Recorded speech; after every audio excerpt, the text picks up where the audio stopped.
Oi pessoal, bom dia, tudo bem? Então a gente vai fazer aqui uma revisão em relação ao conteúdo da nossa primeira avaliação do 8º ano de estudos amazônicos, beleza? Então, uma coisa, eu pontuei alguns objetivos ali para a gente relembrar, que na verdade todos nós já nos deparamos com esse conteúdo aqui nas aulas presenciais, tá? E é só prestar atenção, se fixar. Se você quiser fazer um rascunho no seu caderno aí para se lembrar algumas coisas que a gente vai pontuar aqui. Então, olha só, essa revisão aqui dos estudos amazônicos de vocês traz uma abordagem em relação à exploração do látex amazônico no início do século XX. Ali em 1905, 1910, nesse período aí. Só que a gente tem que se lembrar que antes do português, do próprio colonizador, se deparar com a árvore, que é chamada hoje de seringueira, algumas etnias indígenas já conheciam a árvore e o processo de tirar aquela seiva que é o látex amazônico. Não utilizando como o europeu foi. Faziam algumas bolas, algumas coisas bem rudimentares, algumas peças, alguns recipientes de látex que eles iam mexendo aí e utilizando para o uso deles ali no cotidiano deles, tá? Mas bora abordar um processo bem interessante para a gente entender qual foi o tão importante foi esse processo da exploração do látex amazônico, que era o processo de vulcanização. A galera que estava aí nas aulas presenciais, eu acho que a maioria, toda a totalidade dos alunos do 8º ano, se lembra, a gente fala em vulcanização. O que foi essa vulcanização? Foi um processo da indústria, tá? Da onde o látex amazônico era retirado aqui através do seringueiro, tá? Fazia aquele processo de aviamento. Professor, não estou me lembrando o que era o aviamento. O aviamento era o seguinte, vamos usar um exemplo. Eu sou um seringueiro, tá? Adentrei a floresta amazônica, fui lá, risquei a seringueira, fui para outra seringueira, risquei. Quando eu retorno para tirar o látex, tá? Eu guardo o látex, levo para o barracão, coloco numa grande, onde tem bastante calor, ou seja, num forno, vou fazendo a manipulação desse látex, transformo esse látex em pelas, ou seja, grandes borrachas, grandes pacotes de borracha. Essas pelas eu levava para o barracão para trocar para aqueles produtos que eram necessários. Qual eram esses produtos, professor? Produtos do cotidiano, por exemplo, um pacote de café, 1 quilo de açúcar, uma munição para minha espingarda que eu não tenho mais, tá? Uma rede minha que arrebentou. E o processo de aviamento, ele nada mais era do que uma exploração do próprio seringueiro, porque eu levava uma grande quantidade de látex, tá? De borracha já, trocava com o dono do barracão, que era o lance do aviamento. Sempre o dono do barracão se dava bem em cima do seringueiro, que ele sempre colocava um preço muito alto naquela mercadoria que era trocada com látex, para depois esse dono do barracão pegar e mandar, por exemplo, para aqui para Belém, botar dentro das canoas, trazer aqui para Belém, para os portos de Belém, para depois ser transportada para o Rio de Janeiro, para depois ser exportada para os Estados Unidos, para a Inglaterra, entre outros países, tudo bem? Tá.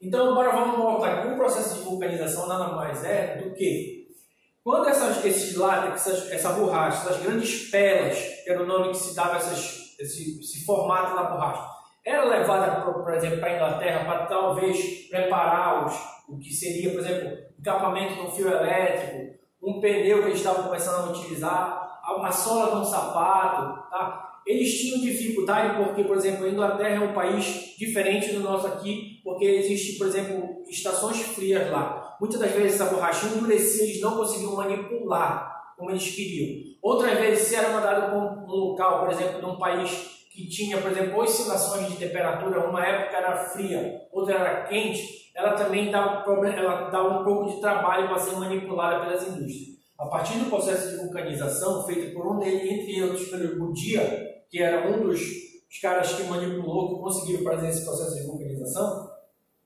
que é essa marca de pneu, a Goodyear hoje em dia. O que acontece?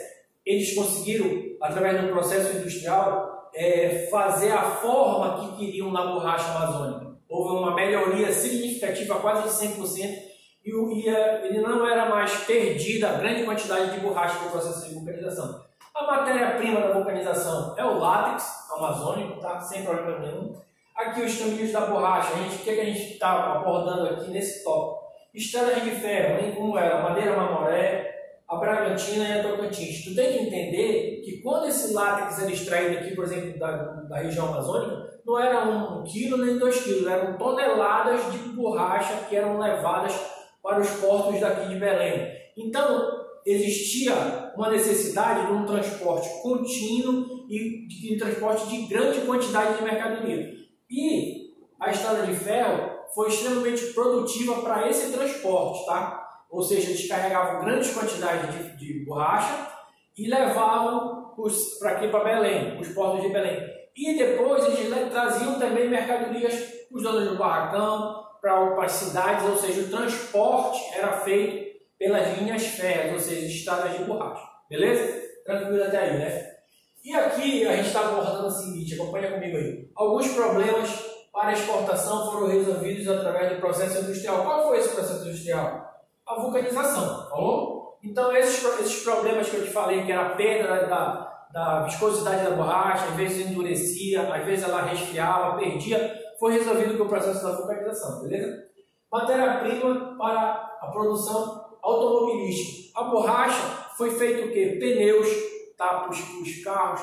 Ela foi utilizada para a fabricação de uma grande indústria nesse período aí, que foi um boom, que foi a parte da fabricação de bicicletas. Só para te ter uma ideia, nesse período aí, no início do século XIX, a produção de bicicletas aumentou consideravelmente, foi bastante produtiva a exploração, o uso do látex amazônico na produção dos freios, tá? Do próprio pneu da bicicleta, tá? Foram utilizados também. Então, outra coisa, que o látex amazônico foi utilizado pelos aliados dos Estados Unidos durante a Segunda Guerra Mundial. Vamos pontuar isso aí. A gente tem que entender o seguinte, que durante a Segunda Guerra Mundial, desse período ali de 1939 a 1945, já quase no final da Segunda Guerra Mundial, ali por 1942, o Brasil, nesse período ali, se aproximou, aderiu à guerra, entrou na guerra do lado dos aliados, que eram os Estados Unidos, tá? Contra o eixo, a parte da Alemanha, tá legal? E um dos principais produtos fornecidos, não só foi esse, mas um dos principais produtos fornecidos pelo Brasil e aqui na região norte do Brasil foi o látex, muito utilizado para a construção, para a produção dos pneus, principalmente de jipes, que eram mandados para a Segunda Guerra Mundial, que foram utilizados pelos norte-americanos, ou seja, os americanos.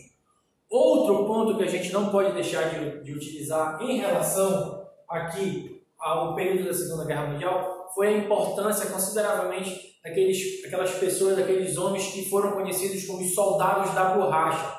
Muitos deles vieram para cá, foram o que, assim, fizeram uma ideologia que eles viriam para cá para ajudar a salvar o mundo contra a ideologia nazista. Muitos deles nunca tinham vindo aqui para a região norte do Brasil. Quase a totalidade deles, 80% a 90%, foram retirados do Nordeste brasileiro, ali, região de Fortaleza, por ali, para serem trazidos para dentro do interior da floresta amazônica. Nesse período aí, a parte nordeste do Brasil passava por um período de extrema seca, ou seja, eles tiraram essas pessoas, esses homens, na verdade, foram recambiados de lá para serem utilizados como mão de obra aqui nos soldados da borracha. Ainda hoje, alguns ainda estão vivos, tá? Já estão com uma idade bastante elevada, mas há relatos deles gravados no YouTube lá, só tu jogar, se tu quiser visualizar, os soldados da borracha, tu entra e acessa, tem conhecimento da importância da utilização dessas pessoas, desses homens que foram trazidos para cá para extrair essa borracha, tá? E alguns deles conseguiram até recentemente se aposentar, receber uma aposentadoria devido ao trabalho exaustivo, bastante debilitante da extração da borracha, foram reconhecidos e receberam uma indenização, uma aposentadoria como soldados da borracha, tá? Então, galera, é isso aí. Esse assunto aqui você já tem conhecimento, tá? A gente está enviando aí, hoje ou amanhã, um material para vocês fazerem uma recapitulação, revisão, tá legal? Desse conteúdo, para a gente fazer daqui a pouco a nossa primeira avaliação bimestral, tá? Gostaria de desejar um forte abraço para vocês e até a próxima aula.